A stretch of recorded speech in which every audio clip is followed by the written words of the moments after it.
Greatest bird Here's Nigel Zia, Farage, who was doing pretty much everything behind the scenes and sometimes in front as well. All of which explains his bid for freedom last week. He crawled out under the wire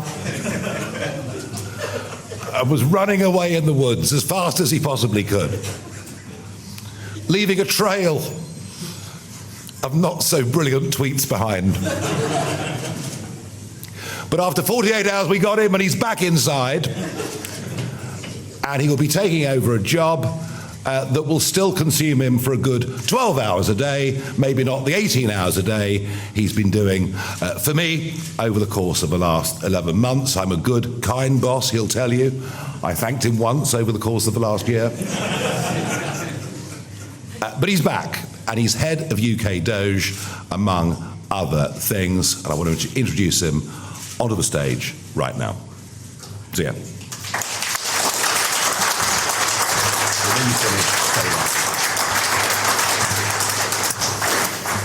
Good morning, everybody.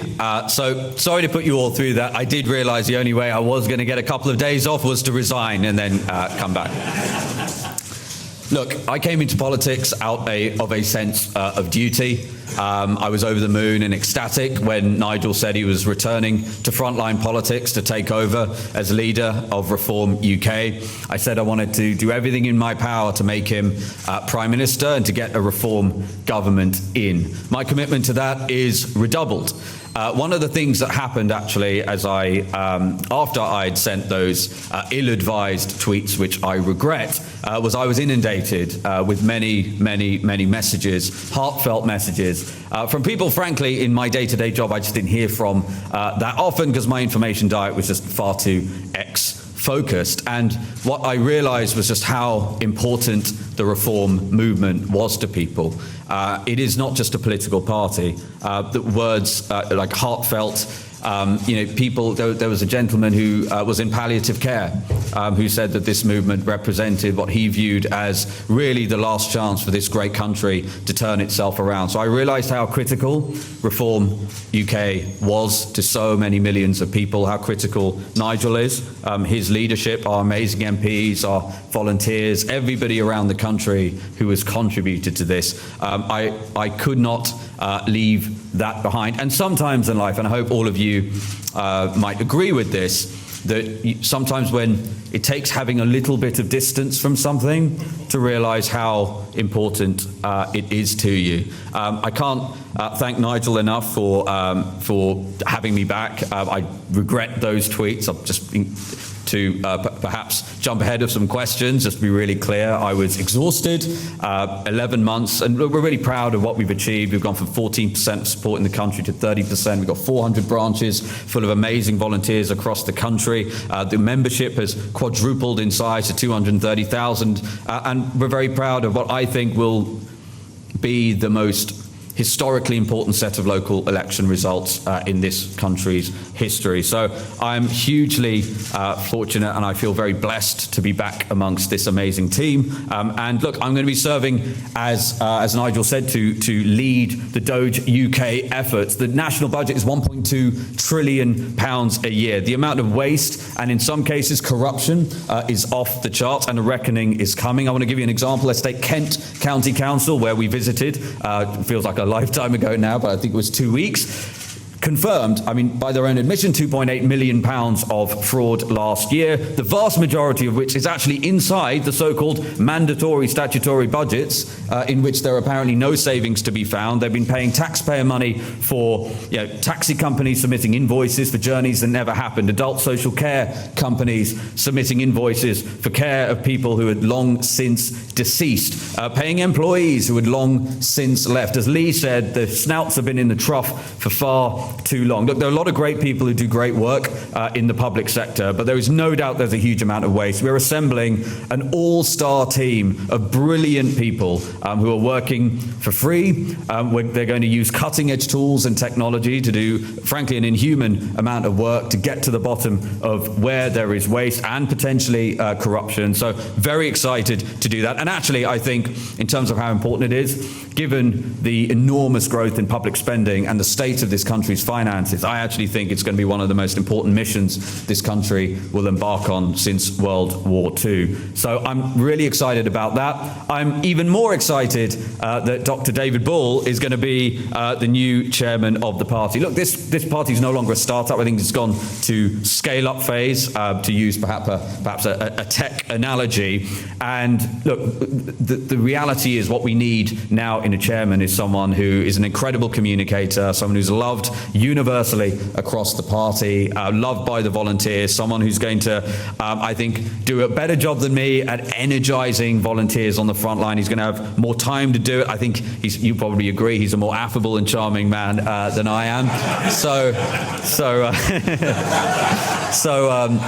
look, I am hugely excited that Dr. David Bull is going to be taking up the role of chairman. I wholeheartedly congratulate him, and I know he's going to do an incredible job for us. Thank you very much, everyone.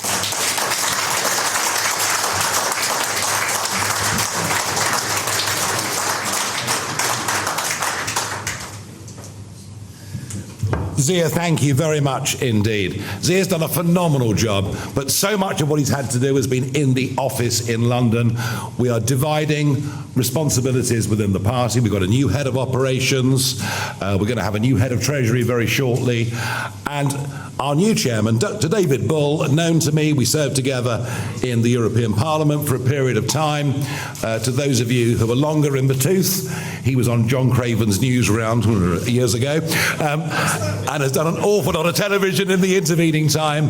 And he was hosting a programme on Talk Radio until about 5 minutes ago when he rang the boss. And David is a terrific communicator, and Zia was being very self-deprecatory there. But David's job is not to get involved with the admin, is not to get involved with the tech. It's to give leadership, and above all, to give leadership to that volunteer army out there of people, as Zia mentioned, of 450 branches, and they're going to be seeing an awful lot of Dr. David Bull over the course of the coming years, and he comes into this job with terrific verve, energy, enthusiasm, and it's going to be great fun. Dr. David Bull. We're going to photograph over here.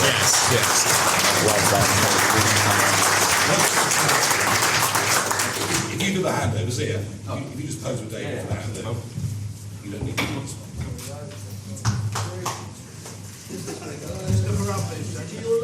Just let everyone else. Guys down here. So that's David Bull on the platform. I did predict this in my newspaper, the Daily Mail, this one, that he was going to be the new chairman. He's an obvious choice. How did you know that, Andrew Pearce? Sources. He's a great communicator. He looks good. He's committed to the cause. He was once a Tory. He was a Tory parliamentary candidate, but stood down back in 2009. But he's been a big Brexiteer. He's a good mate of Farage's. He's a good man. I know him very well. We did telly together right in the early 2000s. Here he is. Here he is. All the members, first of all, from Reform UK. I want to say a very good morning to all the supporters of Reform UK and, of course, ladies and gentlemen of the press. I'm absolutely bowled over. I am thrilled. I am delighted to take up this position of chairman of Reform UK. It is the fastest growing political party this country has ever seen. It is an absolutely massive role, which you've heard from Zia. It's a huge role. I will take it up with vigour, determination, enthusiasm, and a smattering of trepidation. It is an absolutely vast role. I'm also deeply honoured that Nigel has asked me to do this. We go back a very long way, as you heard. I'm absolutely thrilled that he's put his trust into me as we continue with the growth, the development, and the professionalisation of the party.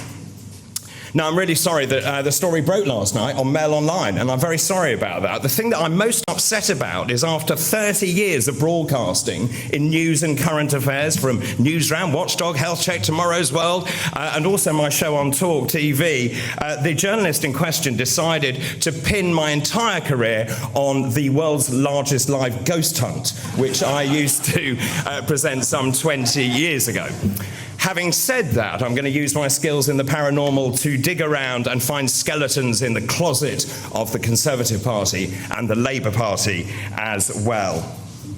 Now, as Nigel said, my role is very much going to be externally facing. I've spent a lot of time on the ground campaigning with Richard over the years, and the lifeblood of this party is the voluntary party. They are an extraordinary group of people. They go out regardless of the weather, they knock on doors, they put leaflets through the letterboxes, they set up market stalls, and they really are such an important, vital asset to this party. What I want to do is to go around the country to show some love to all of those people who believe that this country deserves better. So that's the externally facing role. But one other thing that's crucial is we are growing and developing the professional party as well.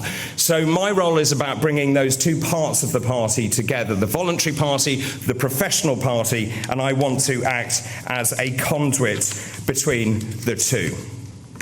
I do want to pay enormous tribute to Zia. He has done an extraordinary job. If I look back to my involvement in the party, Zia has professionalised the party beyond belief. As he talked about all the branches that he has set up, the governance structures and the candidates that we've put into place, that is no mean feat at all. I'm also, I have to say, on a very selfish note, delighted you are staying and, of course, heading up the Doge unit, which is going to be absolutely vital as we move forward and show what Reform UK can do in local government. I'm also thrilled he's going to help with fundraising as well, because, of course, that's important for any political party. And also Zia is the most fantastic media performer. He's a great charismatic person in front of camera, and he will also be helping me and the members of Parliament in terms of spreading the message of Reform UK on the national and local media. Now, I've actually been involved with the party, as Nigel said, for a very long time. I was elected in the Brexit Party as an MEP for the North West. I've stayed with the party ever since then. And in fact, I think it's fair to say that Reform UK was founded in my kitchen in Suffolk, I think, with Richard Tice. Nigel decided to go off on a sabbatical, and Richard gamely stood up and became the leader of the party. I became the deputy leader of the party, and we grew the party from 2 to 3%, then 6, 7, 8%. But when Nigel came back, we have now rocketed off the charts. We're now polling consistently at 31% across the board, pretty much in every single poll you look at. And the results are evident. We are now in overall control of 13 councils. We are the largest party on 2 other councils as well, Doncaster and Cornwall. We have 832 councillors across the country. We're gaining more by the day when people defect, or indeed when there are by-elections as well. When you look at our membership, it has also rocketed to 233,000 members. That is just shy of 250,000 members in this country. And let me tell you, in the last quarter of last year, we gained 70,000 members alone. That is unprecedented in modern political history. What else have we achieved? Well, of course, 5 members of Parliament, of course. We have 2 mayors in Greater Lincolnshire with Dame Andrea Jenkins, and Hull and East Yorkshire with Luke Campbell, MBE. The key for me with this party is we have grown it from the ground up. This is a grassroots party. It is through the strength, determination, hard work of all those people around the country who've been out and about canvassing, delivering, leafleting, and setting up those market stalls. So what happens from here? Well, as Nigel said, I've just told my boss at Talk TV that I shall be taking up this role. Good morning, Denny. So I shall be going around the country. I want to really be there to support all of our members, our volunteers, our elected officials, and of course, crucially, our candidates. Being a candidate is really difficult. And of course, you have to work very hard. You often get abuse hurled at you. And I want to be there because I've been there many times twice before to help and to support them. And given my background, I will also be helping the members of Parliament, Zia, Nigel, being a voice on national and local media as well. I see this as the ultimate push. We are going to fight and we are going to win the next general election. And we are going to put Nigel Farage into number 10, and we will become the governing party of the United Kingdom. Can we do it? Well, to quote Bob the Builder, yes we can. Thank you very much.